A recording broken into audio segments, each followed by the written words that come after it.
Family and fellow soldiers, I'm the professor, and this is the moment of truth. This morning, we're going to discuss the war in Ukraine. And before anyone tries to use the predictable deflection of, this ain't got nothing to do with no black folks, just remember the last time we had some clowns who were trying to use that deflection, they were doing it to explain away why black people shouldn't be concerned about Kyle Rittenhouse. We have a lot of intellectually lazy black people with weak minds who try to make their intellectual feebleness sound noble with the cop-out that, what's this got to do with us? Not surprisingly, these are the least informed people in the room. They're also the same ones who have not done anything for black empowerment, and the only thing they're qualified to talk about is the last basketball game they saw, the last hip-hop song that they heard, or the last rerun of Tyler Perry's latest show that they watched. We need black people who aren't looking for some excuse not to use their brain. First of all, the system of white supremacy is global. Everything that moves on this planet that is not controlled by us, and that's practically everything, moves because white supremacy wants it to move. I'll be explaining the white supremacist connection in more depth in just a moment, but first of all, a little bit of background. Why is this going on? It's going on because when the old Soviet Union finally cracked up and fell apart in the late 1980s, a number of the non-Russian satellite states wound up breaking away. Now, starting in the 90s, the US decided that the old Soviet Union was not going to be allowed to reconstitute itself, not under another name, not at all. So what happened was the US started making treaties to some of those old Soviet bloc countries, Latvia, Lithuania, Estonia, etc., and asking them to join NATO. Now, NATO, for those of you who don't remember, is the North Atlantic Treaty Organization. It was put together by the United States specifically as an alliance of nations to gang up on Russia, or vice versa. If Russia comes against one of them, all of them gang up on Russia. That's what NATO is about. That's the purpose of NATO. It is a specifically anti-Russian military organization. That's what NATO is about. So if you're a lifelong career KGB agent, like, say, Vladimir Putin, who just got through watching his former employer crumble to dust, and he sees the former countries of the Soviet Union now running into the waiting arms of the United States and making agreements that once they've done this, Russia would have to go to nuclear war with the US to get them back, what comes to your mind? Well, what came to the Russians' mind was we need the US to make an agreement with us that they'll stop doing that.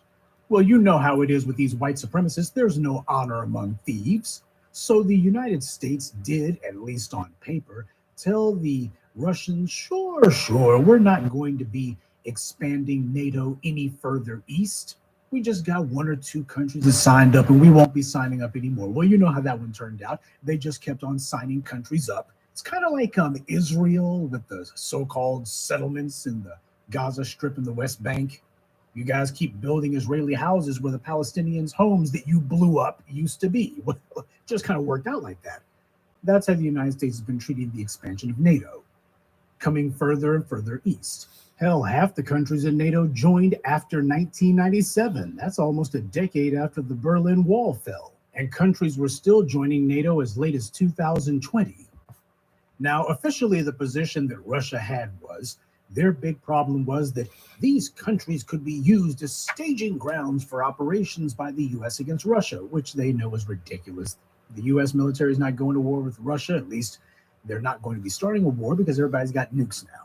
The real reason, however, was Vladimir Putin wanted to reconstitute the old Soviet Union. It's a pet project of his. He's had this one on the drawing board for about 20 years now. And every time one of those Central European countries joins NATO, that's another country that he cannot go after because it would bring him into a direct war with the United States. And all of that NATO expansion creeping closer and closer to Russia's border. The US's name for this policy is containment, and it's been pursuing a similar strategy against China. Obviously, Putin has noticed. How could he not? And that's the reason why he's invaded Ukraine and why it is that he intends to conquer the entire country. Make no mistake, he wants all of Ukraine, not just Donetsk and Luhansk, or however it's pronounced.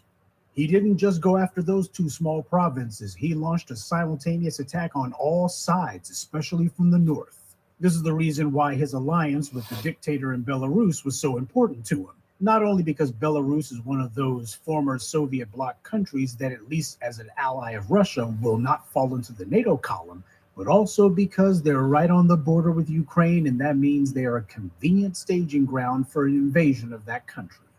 Everyone's finding out now just how homesick Vladimir Putin was for the old Soviet Union.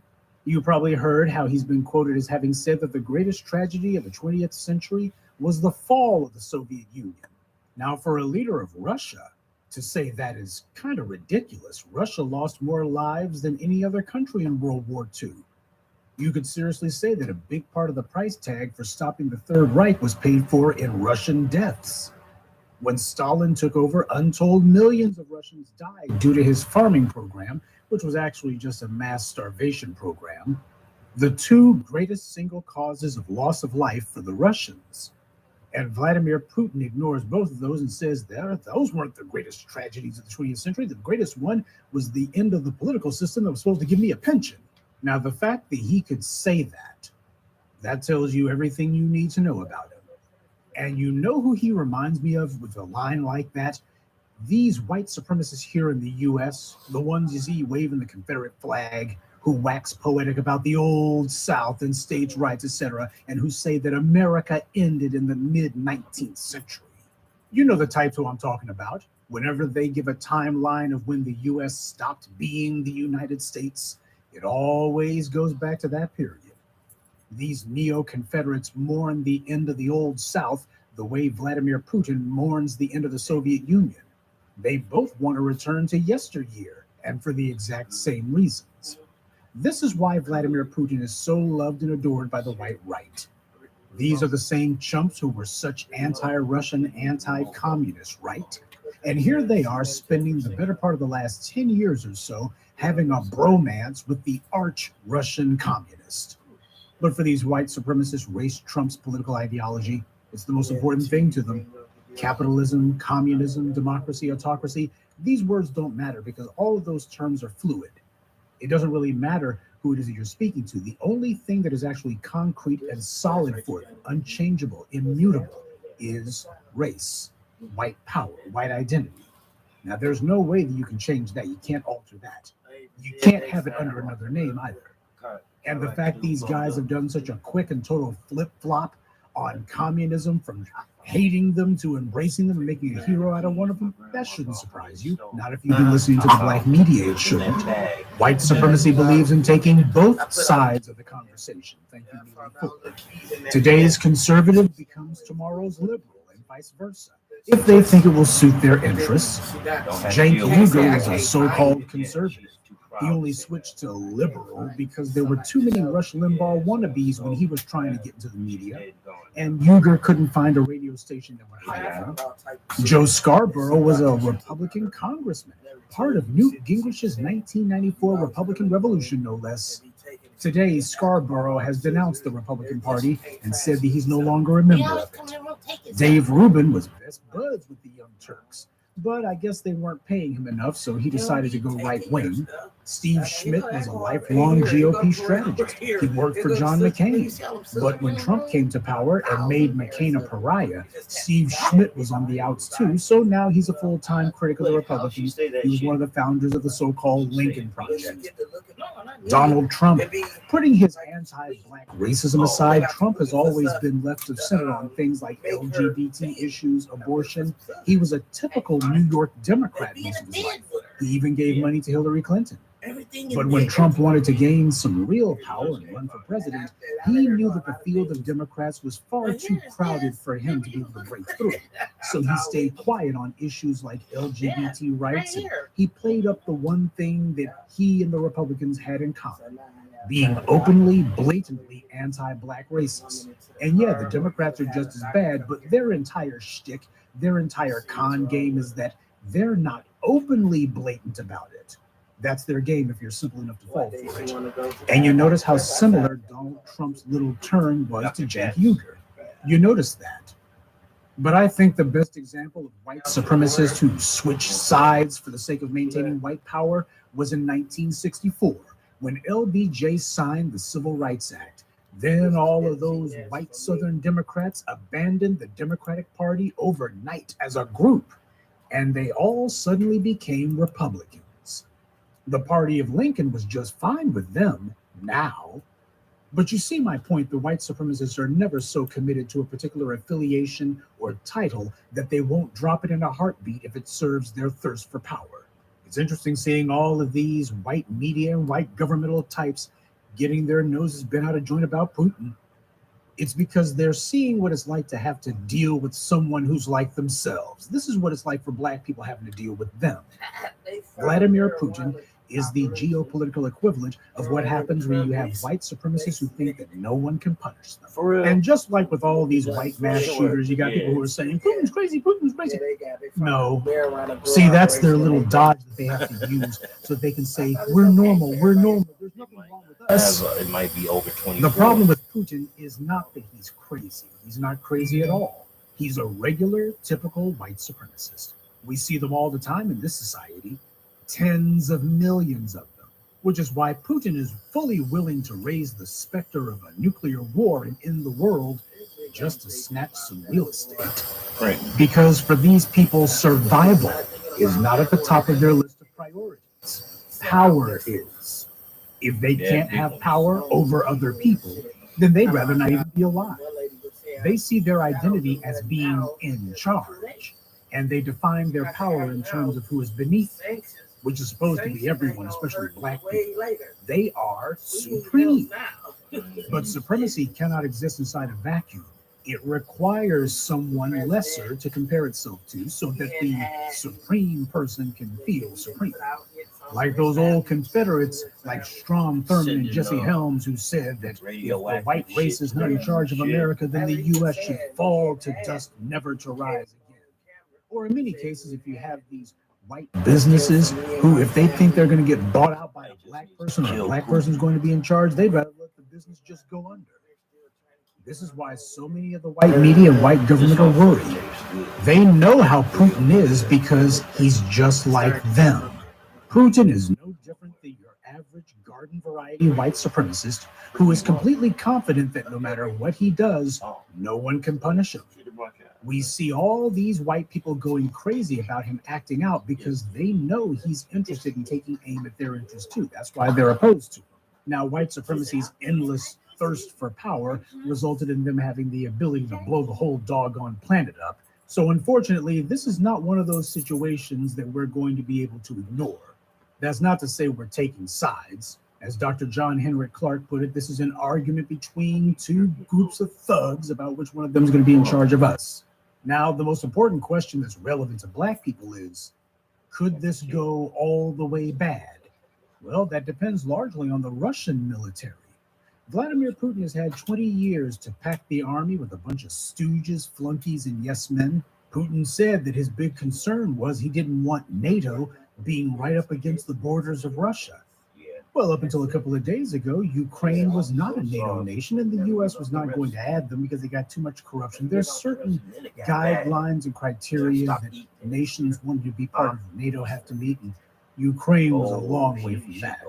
But by conquering Ukraine and adding it to Russia, Putin is now going to make it where Russia will now have NATO nations right there on their border, the very thing that he claimed he was trying to avoid. But since when do white supremacists actually fear the very thing that they claim to fear? If Putin's generals want to keep their dachas, that means cottages out in the country. If they want to keep drinking vodka, eating caviar, and patronizing their mistresses, then maybe they'll decide that they're not willing to give all that up for him. Maybe they're not willing to risk losing everything just for this guy. Putin himself happens to have, allegedly, according to the white media, dude's got a couple $2 billion he's squirreled away. Lucky him. He also has 2 or 3 children. I believe the number is actually 3, though he never mentions them. There's not even many pictures of him with his kids. And what does that tell you? This doesn't sound like a man who is willing to risk blowing up the world, not if he can help it anyway. Sounds like a man who wants to protect his children and wants to make sure that they have one hell of an inheritance. So no, I don't think that Putin wants a nuclear war. I don't think he wants to risk it, though I think considering how ambitious this little bit of grand theft is, he certainly would like for people to think that he does, so at the very least, Hopefully, he can get away with as much as he can steal while people are thinking to themselves, does he or does he not? And what about a return to status quo ante? That means what the situation was before. Well, that's going to largely depend on the Ukrainian resistance. That's what they're going to be before this is all over. And what's the long term military outlook for that? Hard to say. The Ukrainians have been resisting Putin's annexation of Crimea after he took it in 2014. They've pretty much been resisting him ever since there. But at that point, up until this week, the Ukrainians had control of the other 90% of the country. They had a government who could resupply and reinforce them. They don't have that now. Not for this situation, they don't. And while Ukraine is certainly not as bad as Afghanistan when it comes to low morale, the truth of the matter is they still had a corrupt government nonetheless. And what this has done is it's left them in a far weaker position than they would have been otherwise. So already the Ukrainians have left Vladimir Putin having to fight a rearguard action against them in other parts of Ukraine that he's gobbled up. They could very well continue fighting an insurgency against him. Keep in mind, that's part of the reason why Putin had to take Crimea, because the people rose up with a little bit of help from the U.S. Oh, what the hell, with all the help from the U.S. They rose up and kicked out Vladimir Putin's puppet government and then immediately replaced that one with a U.S. puppet government. But any would-be Ukrainian resistance is absolutely going to require supplies and armament and intelligence from the U.S. and its Western allies. But again, Ukraine is not Afghanistan. This is not a place where 99.9% of the people are not ethnic Caucasians, or at least not ethnic Russians politically, if not necessarily racially. It's not a country that Vladimir and his friends don't know much about. And it's also not a country that's very far away from Russia, where it's a real hassle to have to get there. This is right on Russia's doorstep. In a few more weeks, it's probably going to be part of Russia. So what that means is Vladimir is going to be in a pretty good position to at least keep an eye on things, a very strong eye on things. So supplying and sustaining an insurgency against the Russians in Ukraine, that's going to be an uphill climb. Now, there is something else that I feel compelled to mention, and I know this is probably going to be way off base, but I still have to say it because it's on my mind. Has anyone else noticed that Vladimir Putin doesn't look so well these days? He's gained a lot of weight. This is a man who made it a point to run around shirtless every chance he got and display what for him is physical fitness. Oh, he was quite the picture of vanity. And now, well, he looks like he went straight from the Kremlin to the KFC. He's 69 years old now, so he's no spring chicken. And again, I'm probably reading a little bit too much into this, but do any of you Gen Xers remember who Vladimir Putin's immediate predecessor was? Boris Yeltsin. Now, Boris Yeltsin was always an overweight man, but he drank a lot and he ate nothing but junk food. He made it a point to go to outdoor rallies, and when he did, he wanted to show the people how robust he was, and he could drink and he could dance. Oh, he showed all of this energy when he was in front of the cameras, whenever he was in front of the people. Well, he showed as much energy and vigor as an old, morbidly obese white man can muster. But my point is that on the outside, Boris Yeltsin looked totally fine, or at least that's what people in the West thought. But Yeltsin and his advisors, they knew that it was all a front. His health was declining. It came as a surprise to everybody when in 1999, Yeltsin announced that he was going to be resigning. And when he made that televised address to his nation, he looked tired, like he was on his last legs. He looked like an old hog who knew that he was on his way to the slaughterhouse. Of course, his chosen successor was the then Prime Minister, Vladimir Putin. After that, nobody saw or heard from Yeltsin again until he died some years later. Now, like a lot of you, I saw the video of Putin grilling his intelligence chief or one of his senior advisors the other day, and it looked like Putin had half a mustache. What I mean here is he was on camera and he looked like he hadn't completely shaved. Keep in mind, this man is a career KGB agent. This is a man who believes in having control of his entire environment. That kind of thing is not exactly like him. And especially considering that this man already knew that he was about to start a war. He knew exactly what kind of crap storm was going to rain down on him because of this. And here he is packing on all that weight. Now, maybe I'm just reading too much into things, but from where I stand, looking at Putin and judging by his behavior, he looks to me like he may be in poor health. At least by my reading, he seems to be acting like it. I wouldn't be surprised if something is going on. That doesn't mean, by the way, that Vladimir Putin's going to drop dead next week. Even as poor as Boris Johnson's health was, he still didn't actually die until 7 years after he abdicated the presidency to Putin. And a guy like Putin, he's not just going to saunter off to some cottage somewhere. Nah, he's going to hold on to the presidency until his dying breath, or at least until he's one leg in the grave and the other leg dangling. Like all old men who still have power, Putin starts looking for shortcuts to get done all the things that he should have done earlier in life. He knows he'll never be able to reconstitute the old Soviet Union. NATO has checkmated him on that one. So instead, he's picking off some of the non-NATO aligned border nations as his consolation prizes. But the main lesson that I hope that we take away from this is the reason why we don't want these white supremacists to be in power. Every white empire has fallen to dust, leaving nothing to follow it. The problem is the white supremacists now control the world. They have a global anti-black empire. So when these fools inevitably fall, they now have the ability to take the world with them. Hell, a lot of them would prefer it. Too many black people follow that everyone's holding hands colorblind nonsense. And this is why that's suicide. We can't pretend that these white supremacists think like we do, or that they're motivated by the same things that we are. We're talking about a culture that is totally defined by warfare. As Dr. John Henry Clark put it, everything that moves under these white supremacists moves for the sake of war. In Africa, the history of the people is typically defined by the life of the king. Now, in our culture here in the US, those of us who came out of slavery in this country, our history has been defined by our freedom fighters, by our artists and thinkers, even by our athletes and entertainers. But our history is not defined by who we have gone to war with or attempted to subjugate.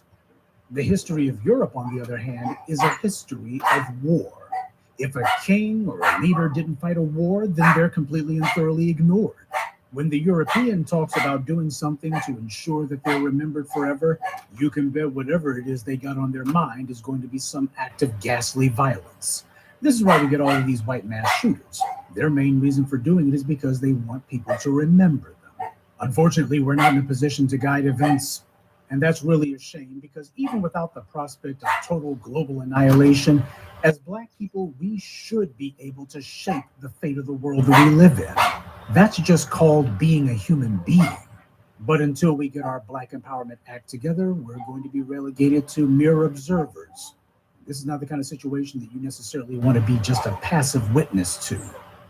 Let this be a lesson to us. You don't like the idea of wondering if today is the day that these suicidal white supremacists finally destroy the world? Well, you're going to need power if you're going to change that. Good day, and be one. I'd like to take a moment to mention some of our contributors: Earth Angel, Eve, Ginger Vine, Gwendolyn Langston, and Roxanne Allen. Salute to them, and thank you to everyone for listening, liking, and sharing this message. Black empowerment only exists because of you.